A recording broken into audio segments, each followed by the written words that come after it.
ৰাজ্যখনৰ প্ৰধান আঞ্চলিক দল অসম গণ পৰিষদৰ অন্যতম ভাতৃ সংগঠন অসম কৃষক পৰিষদৰ উদ্যোগত ঐতিহাসিক পথৰুঘাটৰ কৃষক বিদ্ৰোহৰ প্ৰতি সন্মান জনাই আমবাৰীত উদযাপন কৰা হয় কৃষক শ্বহীদ দিৱস।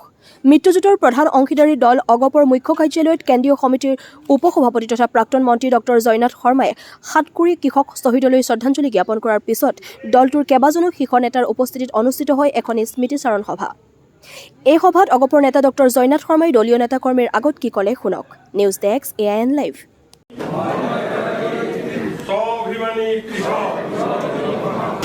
আৰু মই অন্তঃকৰণেৰে বিশ্বাস কৰোঁ যে মাটিয়েই মাতৃ, পথাৰতে আছে বল, পথাৰতে আছে ফল, পথাৰক সাৰথি কৰি আমি সহযোগী কৰিম অসমৰ ৰাজনীতি।